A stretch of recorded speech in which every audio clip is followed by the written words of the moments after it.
Teddy Mitchell's world was already collapsing, but the moment he stepped into that courtroom, everything he'd been hiding finally came crashing down. Everyone thought they knew what happened to Okie Okyere, but the truth was far more twisted than anyone expected. While the Mitchells held themselves together for the sentencing, Harry was nowhere to be found. He'd vanished overnight, shaken by the fact that his dad had pleaded guilty to something he never did.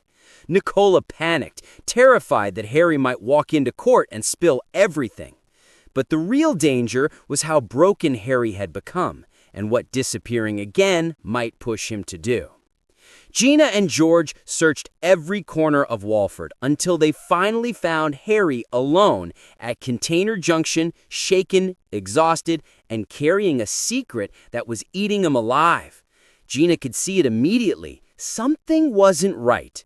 And when she pressed him, the truth finally slipped out. Teddy wasn't the killer. Harry was. A terrible mistake, a moment he couldn't take back, and one he'd been trying to bury ever since. Gina didn't judge him. She saw a scared kid who'd stepped in to protect Kojo, who'd been drowning in guilt ever since. But the damage was already done. Teddy had taken the fall, and the clock was ticking. Harry wanted to run again, but George convinced him to face what was coming, at least for his dad's sake. Together, they rushed to court, arriving just as the judge prepared to deliver the final decision. Nicola's heart dropped. The truth was seconds away from exploding. Back in the square, the fallout began. Barney couldn't accept losing his dad and made a life-changing decision of his own, moving in with Zach to escape the chaos. Meanwhile, Harry spiraled again, drowning in guilt he couldn't shake, despite Gina's desperate attempts to hold him together.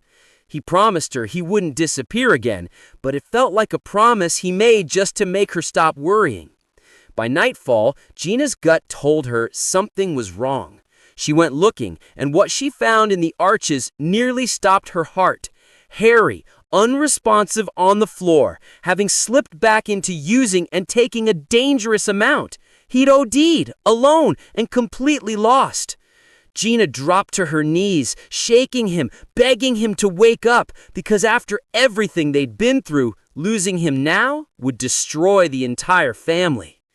And now the only question left hanging over Walford is the one no one wants to say out loud. Will Harry survive, or has this tragedy